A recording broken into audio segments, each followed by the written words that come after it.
Yo halo para kaum rebahan, apa kabar hari ini? Semoga selalu menegangkan dan mengasyikkan ya.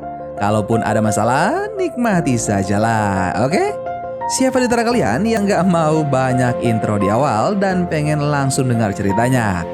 Kalau seperti itu, langsung aja kita let's go ke filmnya.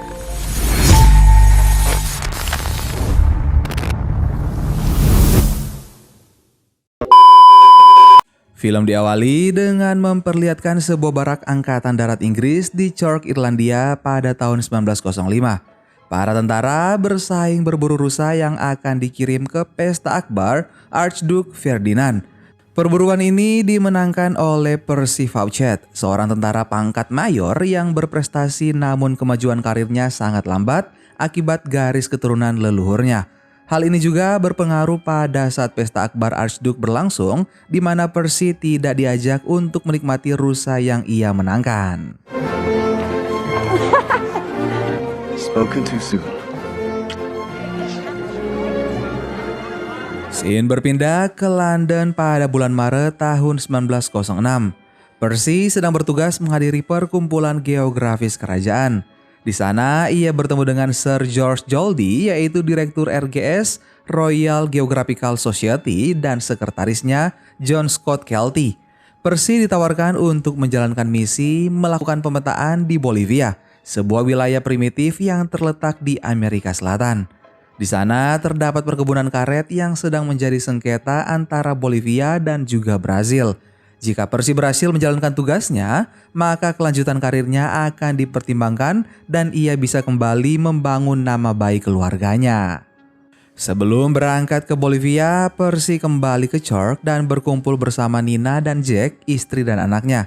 Nina yang sering dipanggil Percy dengan sebutan Jackie menyampaikan kabar gembira bahwa ia sedang mengandung adik Jack dan meyakinkan Percy bahwa ia akan baik-baik saja. Scene lalu berpindah ke bulan April masih di tahun yang sama. Percy sedang dalam perjalanan menuju Bolivia. Ia dan tim mendapat tugas baru, yaitu memetakan Sungai Verde. Karena perjalanan masih cukup panjang, Percy membacakan puisi berjudul Penjelajah karya Kipling pada Henry Costin, ajudannya yang baru dia rekrut. Scene kemudian berpindah ke timur Bolivia pada bulan Juli, di mana Percy dan Henry sedang melakukan pemetaan. Singkat cerita, akhirnya mereka tiba di Fazenda Jacobina. Di sana, Percy dan Henry disambut oleh Manley, kopral muda perantara ke gubernur jenderal, dan di sana juga sedang diadakan pertunjukan opera. Ia menyampaikan pesan dari Komisi Perbatasan yang menyarankan Percy membatalkan misi karena terlalu berbahaya, karena kabarnya tidak ada yang bisa kembali dan saat ini sengketa antara Bolivia dengan Brasil sudah sangat sulit untuk didamaikan. Mereka telah melangsungkan perang juga. Namun Percy menolak untuk mundur. Ia lalu menemui Baron de Gondoris, yaitu pengelola perusahaan karet di sana, untuk meminta bantuan. Baron bersedia membantu karena keberhasilan misi Percy akan membawa keuntungan besar baginya juga. Ain't nobody comes back from up there. I will help you because you will make sure. Keesokan harinya, Percy menyiapkan segala kebutuhan dan berlayar melintasi sungai. Di perjalanan, mereka melihat sebuah perahu milik Jerman yang bertuliskan Hamburg.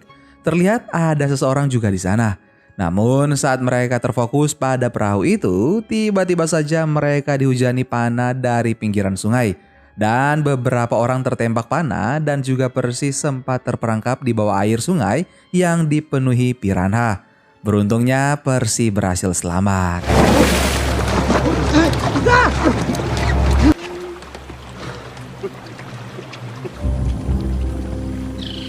Hari kini sudah mulai gelap. Mereka memutuskan untuk menepi. Menurut Indian, si pemandu lokal, sungai itu selalu berbahaya. Tapi banyak orang yang pernah tinggal di sana. Jauh di kedalaman hutan ada sebuah kota berisi emas dan juga karet yang belum pernah ditemukan kaum kulit putih. Pada malam harinya, Percy meminta Henry membacakan surat yang dikirim oleh Nina. Ia mengabarkan telah pindah ke Devon dan sudah melahirkan anak kedua mereka yang diberi nama Brian. Sementara Jack telah tumbuh menjadi anak yang cerdas. Percy menyesal telah meninggalkan keluarganya demi misi ini.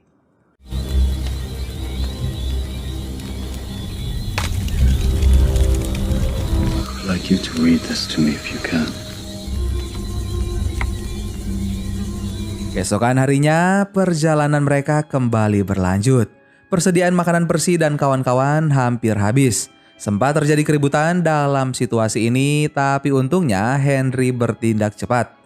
Setelah beberapa minggu menjelajah, mereka akhirnya sampai di hulu, namun sang Indian kabur. Kini pemetaan terakhir Percy dan Henry sudah selesai di hutan Amazonia. Mereka lalu menembak babi hutan untuk persediaan makanan.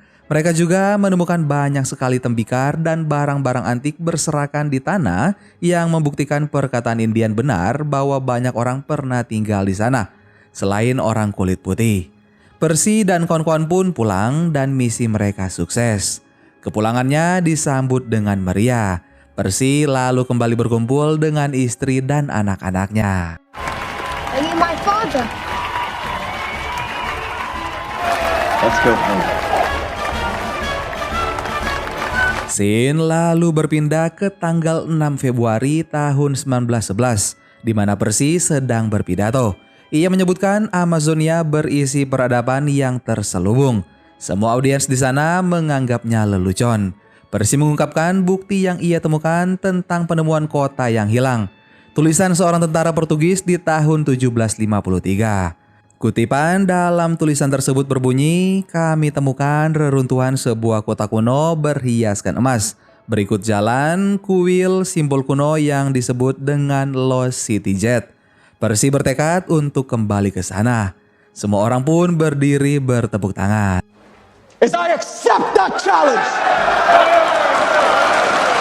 we shall return. It is there, and we must find it. Saat berada di rumah, Nina, istri Percy, sangat ingin ikut menjelajah bersama suaminya. Namun Percy melarang karena perjalanan menuju Amazonia sangat berbahaya dan tidak ada yang mengurus anak-anak mereka. Scene berpindah ke Amazonia 1 tahun kemudian, yaitu pada bulan Mei 1912. Terlihat Percy bersama dengan Henry, James Murray, dan juga Arthur Manley. Saat sedang melintasi sungai, mereka kembali dihujani anak panah.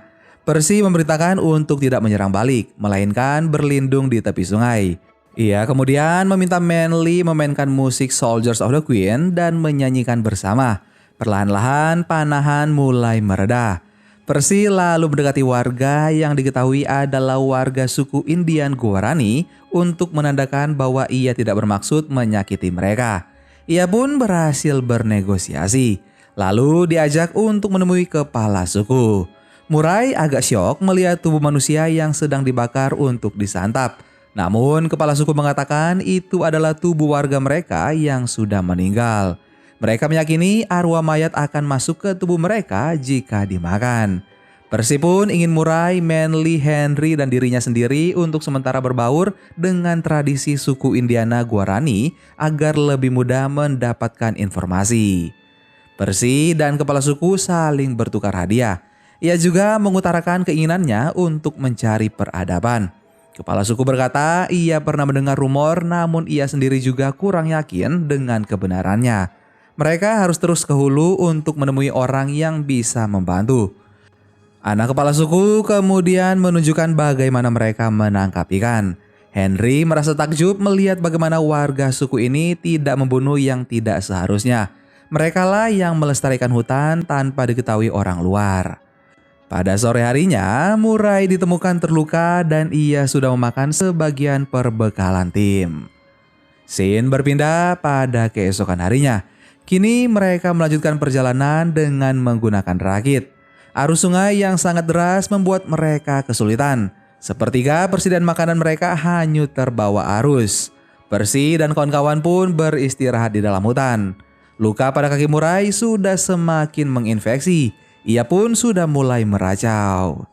Dengan kondisi fisik dan mental yang sudah tidak memungkinkan, Percy memutuskan untuk menyuruh Murray pergi ke perkemahan penambang di sebelah selatan sungai besok hari dengan kuda dan juga sedikit persediaan dari Percy. Dengan hati kecewa, Murray pun pergi sendirian. Ia tidak pergi begitu saja, ternyata ia menyiram ransum yaitu persediaan makanan dengan minyak sebelum pergi sebagai bentuk balas dendam. Percy dan kawan-kawan akhirnya kembali ke Inggris karena tidak mungkin bagi mereka untuk melanjutkan tanpa adanya persediaan makanan yang cukup. Di Inggris, Percy melaporkan tentang berpisahnya Murray dari tim mereka. Namun ternyata Murray belum kembali. Ia juga membaca kabar di koran bahwa Archduke Ferdinand telah tewas dalam perang dengan Jerman. Percy lalu menemui keluarganya yang masih setia menunggu, ditambah satu anggota keluarga baru yaitu Joan yang dilahirkan saat Percy pergi. Singkat cerita, Percy diundang untuk menghadiri pertemuan di RGS. Secara mengejutkan, Murray berada di sana. Ia baru saja tiba di London. Murray pun bersaksi bahwa tidak ada kota yang hilang di sana. Namun Percy menyangka mereka tidak dapat menemukan kota itu karena Murray. Murray menyewa pengacara untuk menuntut Percy dan juga tim. Kecuali Percy mau minta maaf di depan forum dan juga Nina. Percy justru meminta maaf pada anggota timnya yaitu Henry dan Manly karena pernah mengakui Murray layak bersama mereka. Percy juga mengatakan dirinya mundur dari RGS dan akan melanjutkan misinya sendiri. Sesampainya di rumah, Percy menerima surat untuk ikut berperang. Jack kemudian protes karena Percy selalu pergi meninggalkan keluarga. 2 tahun kemudian, Perang Dunia pecah. Percy menerima kabar bahwa Murray berkhianat. Ia ikut ekspedisi Arktik dengan orang Kanada. Percy diramal apa yang ia temukan akan lebih besar dari yang dibayangkan. Tanah luas berhiaskan manusia dan menurut peramal jiwanya tidak akan tenang sebelum menemukan kota itu. Scene lalu berpindah ke tanggal 26 September 1916. Perang masih terus berlangsung. Rekan-rekan Percy berguguran dalam perang. Beruntungnya Percy dapat selamat meski matanya terluka akibat gas klorin. Berkat keberaniannya, Percy mendapat kenaikan pangkat dari mayor menjadi letnan kolonel. Jack cukup kesal karena menurutnya hal itu masih belum sebanding dengan pengorbanan ayahnya. Dokter juga mengatakan untuk sementara Percy jangan memikirkan untuk kembali ke Amazonia. Melihat Percy sangat sedih, Jack memeluk ayahnya itu. Beberapa tahun kemudian, keadaan Percy sudah kembali pulih. Ia lalu memberikan hadiah kepala suku Indian Guarani kepada Jack. Jack lalu mengajak Percy untuk kembali mencari kota Jet bersama-sama.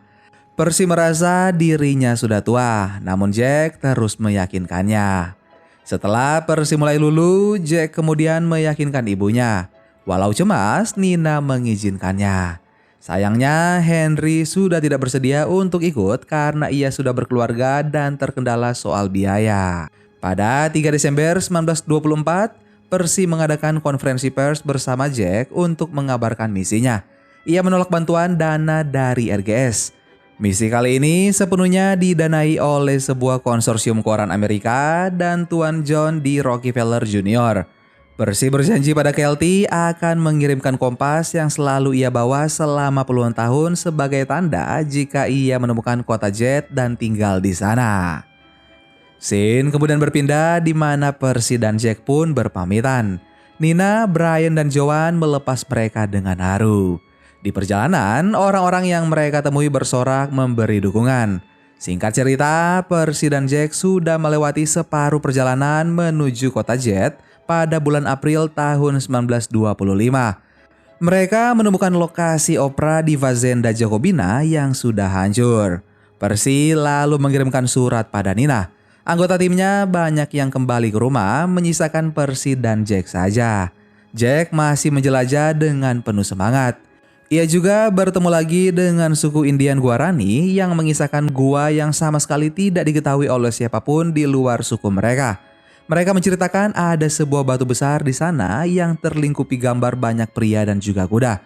Lokasinya mungkin merupakan gerbang menuju kota Jet. Percy juga mengambil gambar bersama dengan warga suku Indian Guarani. Saat melanjutkan perjalanan, mereka berpapasan dengan suku lainnya. Percy mencoba melakukan pendekatan seperti sebelumnya, namun tampaknya tidak berhasil untuk suku ini. Percy dan Jack pun perlahan mundur. Warga suku itu mengejar mereka dengan senjata-senjata tradisional. Mereka pun dikepung dan akhirnya tertangkap.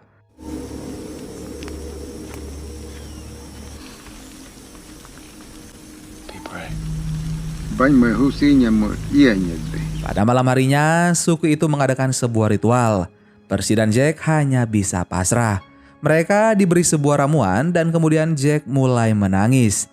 Percy terus menguatkan hati anaknya itu. Setelah itu, mereka digotong ke suatu tempat dengan kondisi setengah sadar. Dan Percy sempat membayangkan Nina.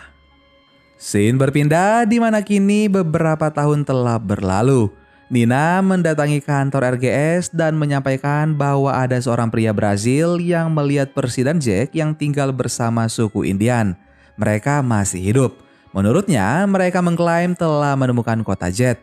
Namun, KLT, sekretaris di RGS, tampak tidak percaya karena mereka sudah mengerahkan ratusan orang dalam pasukan untuk mencari Percy dan Jack, namun tidak berhasil. Ia meminta Nina untuk tabah dan menerima kenyataan. Pria Brasil itu juga memberikan titipan Percy untuk diberikan pada Kelty, yaitu kompas yang dulu ia janjikan akan dikirim pada Kelty sebagai tanda bahwa ia telah menemukan kota Jet dan tinggal di sana. Melihat kompas yang dibawa Nina, Kelty mulai berubah pikiran. Banyak tim penyelamat berupaya mencari Percy dan juga Jack, tapi tidak ada satupun yang berhasil. Nina pun selalu berharap suami dan anaknya itu akan kembali. Hingga ajal menjemputnya pada tahun 1954, Percy dan juga Jack tidak kembali. Keyakinan Percy terhadap peradaban yang hilang dipenuhi dengan ejekan selama hampir 100 tahun. Tapi di awal abad ke-21, arkeolog menemukan jaringan yang menakjubkan berupa jalan kuno, jembatan, dan pemukiman pertanian di sepanjang hutan Amazon. Di antara situs-situs tersebut ada lokasi yang diusulkan Percy sebagai kota Jet. Dan film The Lost City Jet pun selesai.